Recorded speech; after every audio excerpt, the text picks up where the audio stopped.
गांव के खेतों में इन दिनों खुदाई का काम चल रहा था।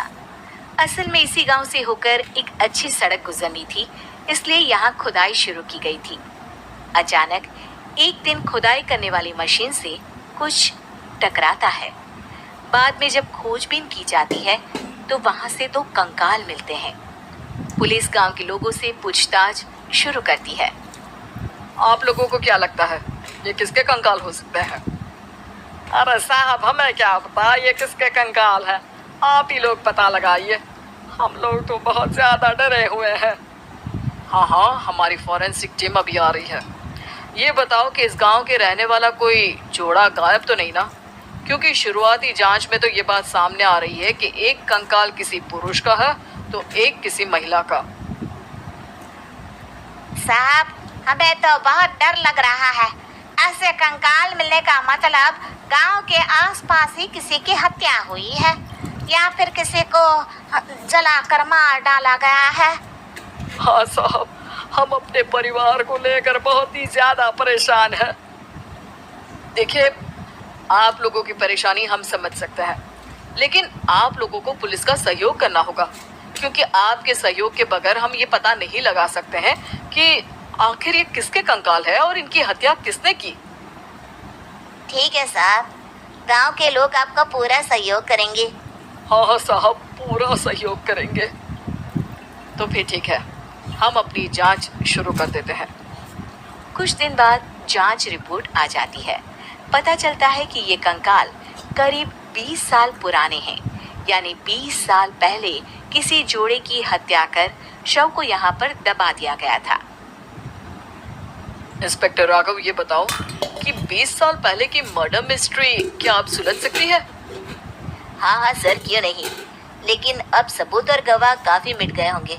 मुश्किल तो होगी, लेकिन शायद किसी परिवार को इंसाफ मिल सके। इंस्पेक्टर राघव, आप बिल्कुल सही कह रहे हैं। किसी परिवार को तो इंसाफ मिलेगा ही और किसी को उसके किए की सजा भी मिलेगी। जी सर, मैंने तो जांच शुरू भी कर दी है। 20 साल पहले इस गांव के दो जोड़े अचानक कहीं गायब हो गए थे। मैंने दोनों ही परिवारों के बाकी के सदस्यों से बातचीत शुरू की तो उन्होंने बताया कि उनके बच्चे शहर गए थे, लेकिन आज तक वापस नहीं लौटे हैं। लेकिन ये दोनों शव किस परिवार के सदस्यों के हैं, ये कैसे पता चल सकेगा? सर, मैंने डीएनए टेस्ट करवा लिया है। आज शाम तक इसकी रिपोर्ट भी आ जाएगी। अच्छा, ठीक है। उसी शाम को सर, डीएनए रिपोर्ट के मुताबिक ये दोनों ही लाशें चौरा गांव के रहने वाले प्रधान सुल्तान सिंह के बेटे और बहू की है। लेकिन इनकी हत्याएं किसने की है, ये कैसे पता लगेगा? इसी का तो पता लगाने की कोशिश में जुटा हूँ सर। आज सुल्तान सिंह से मिलने भी जा रहा हूँ। मेरा बेटा और बहू तो मेरे लिए सिर्फ यादों में ही रह गए थे। हमें उनकी लाशें तक नहीं मिल सकी थी। आज 20 साल बाद उनके कंकाल मिले हैं। मैं अब किसके लिए जीऊं?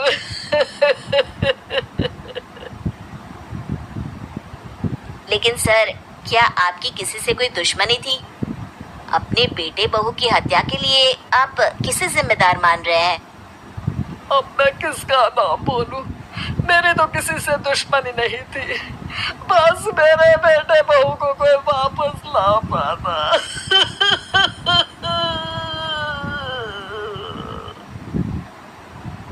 इसके बाद सुल्तान सिंह फूट फूट कर रोना शुरू कर देते हैं।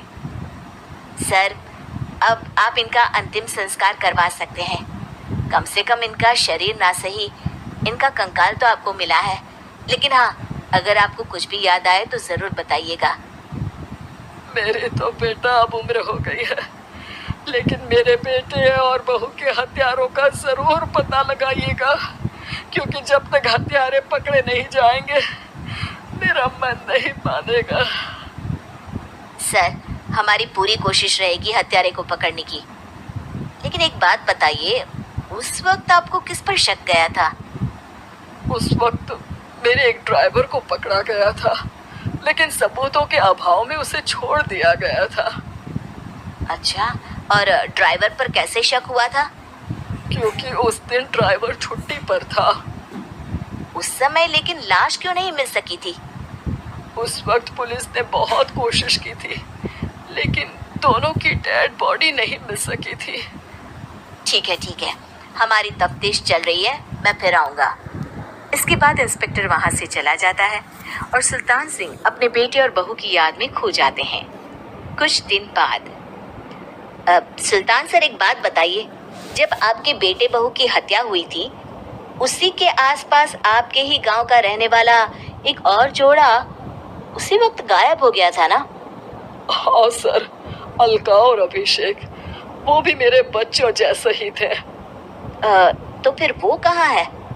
उनका भी आज तक पता नहीं चल सका, लेकिन बताते हैं कि कुछ साल पहले अभिषेक को गांव के ही किसी आदमी ने मुंबई में देखा था, लेकिन फिर वो गायब हो गया।